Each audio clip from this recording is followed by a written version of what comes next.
So let me just start off by just giving the basics, which I think a lot of you are aware of, which is that New Bedford is welcoming back for the first time since 2013 the International Azorean Whaleboat Regatta, which we're very excited about.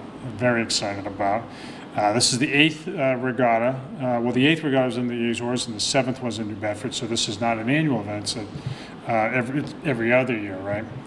And so we've got a week's worth of all kinds of great stuff. I hear that your plane got in late, so maybe that your week has been shortened a little bit. But we'll make sure we cram much more into the program this week. But the thing I love, I'll just sort of speak from the heart, as they say. The thing that I love about the program, about the club, the Azorean Maritime Heritage Society, and about the regatta and the connection to the islands is its authenticity. We can talk about physical fitness, or at least I can't talk about that, but we can talk about with any authority. But we can certainly discuss the physical benefits of it, the excitement of having people out and about, on the water, and the tourism that it brings. But the thing that I love the most about the event and about the club and about the international connection is that it is so central to New Bedford's identity. New Bedford is first and foremost a seaport. It is a maritime community, a maritime city. It was that way from the start. It remains so through today, and it remains, as it always has been, a leader among communities that go to sea.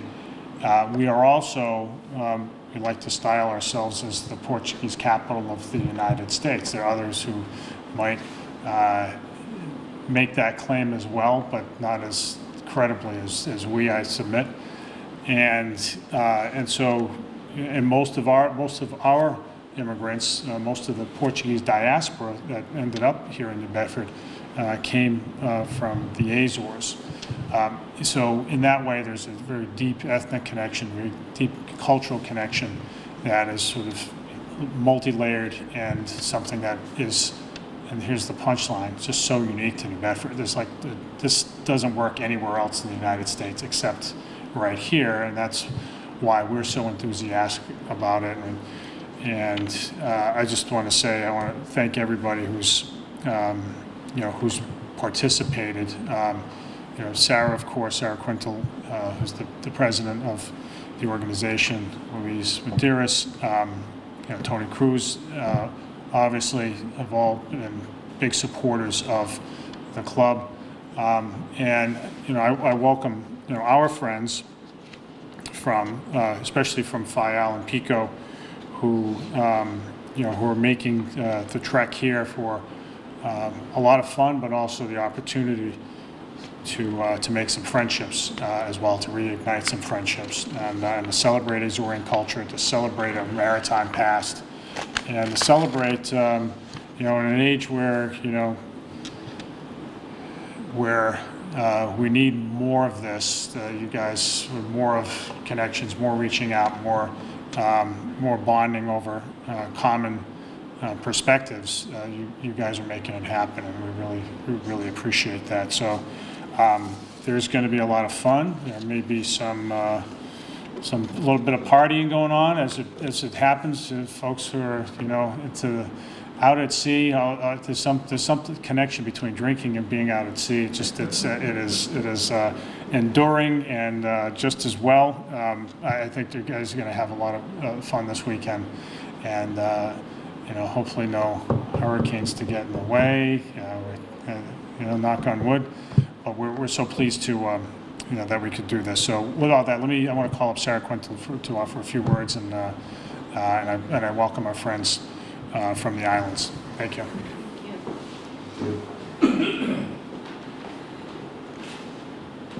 Okay, so I first of all want to thank you for this opportunity for letting us into your home here at City Hall.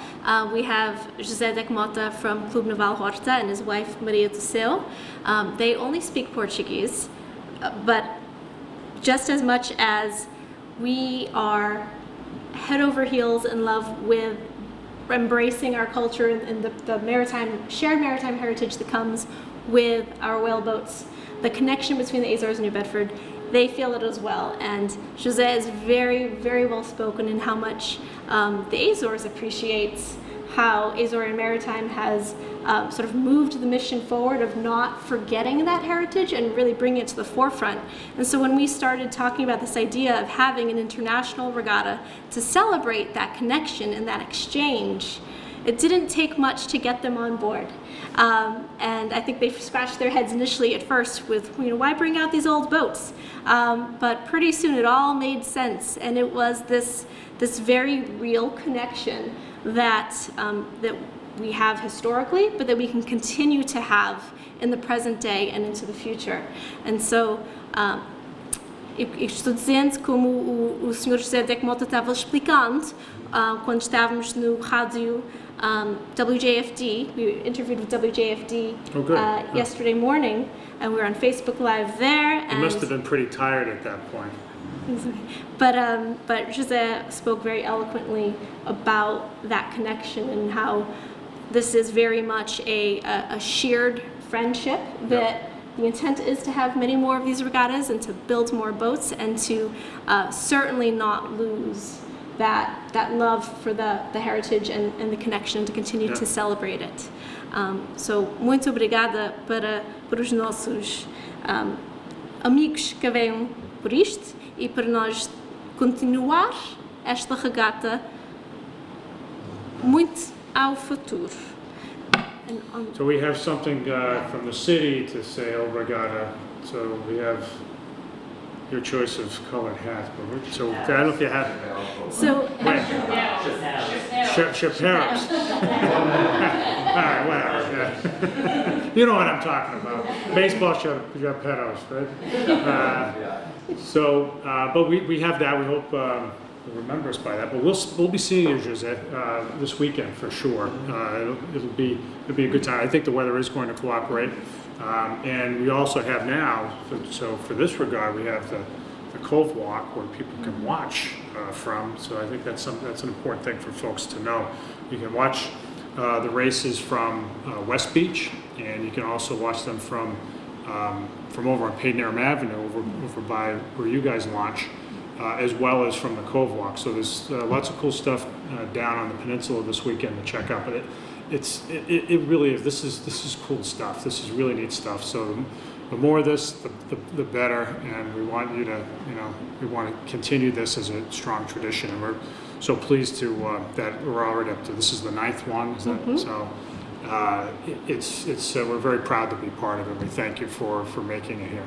Thank you. And we have something for you as well. You do. A Vineyard Vines bag, is that what? Oh no, you're going to give me 2 bags there. Okay. But go ahead and tuck into that if you would. I'll get rid of that. Wow. You can be just as Azorean as we are. That's impossible. I just couldn't possibly. Wait, so what is this? Is this like a brainwave monitor or something? So we're still trying to get you on the boats. Oh. And so this is so that you can wear this when you're watching the regatta this weekend, whether it's Friday, Saturday, Sunday. Come check us out and wear your Azorean It's okay. flag. No political risk in putting on this headgear, No. right? This is, No. And of course, we can be twins too. I dig it. I was going to ask you for one of these. I'm opposed to that. Yeah, so we'll do this. Pretty good. Yeah, that's excellent. It's my size too. Very nice. We thought long and hard about that size. Yeah. We didn't want to offend in any way. I'm glad you didn't get XXL. I would have been offended. No. This is great. Thank you, Sarah. You're welcome. Awesome. Thank That's you for all good. your That's support. good. Well, thank you, everybody. Thank you. I appreciate it. So we're going to have a good time this weekend. This is going to be good. This is going to be really good. So, yeah, so let's take a group photo. Thanks, Sarah. So team photo. Tony, come on up.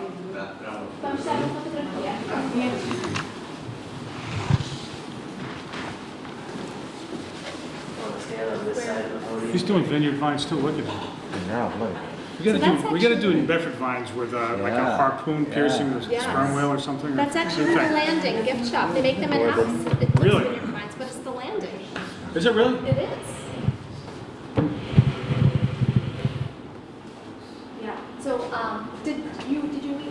well.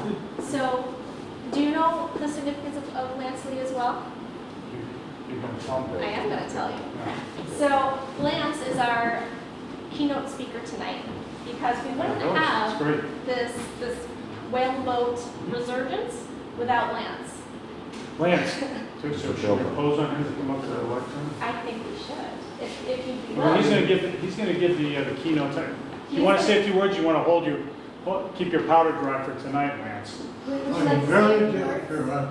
Would you like to say a few words at all about why you're here? Oh, yeah. I would very much. Okay. Lance Lee, come on up. The podium is yours. I want to thank you, sir, for carrying on this city, because I got a job at the boat yard in 1947. I started working in New Bedford. No kidding. And it's even better today than it was then. Yeah, it's getting better all the time. It's getting better all the time. Well, we appreciate all that you've done, and this is a little commercial. You're doing the keynote tonight. You're doing the keynote address at the event tonight at the Whaling Museum at 6 o'clock. No, that's great. Well, I don't want to force you to preview your remarks, but we appreciate everything that you're doing, and it is a terrific tradition. And the more the better. The more the better. So thank you. May I just note? Absolutely. Go ahead. I won't preview it, but a great part of the reason that I am here is that there must be international exchange, and it must be done, not talked about in conference rooms. When one has as marvelous devices or tools as these boats, which are intricate and demand skill and care, one has a marvelous excuse to join two countries.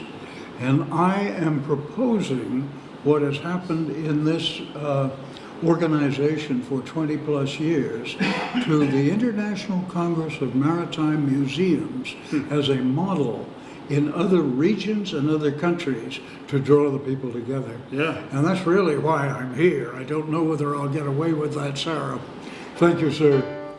Thank you.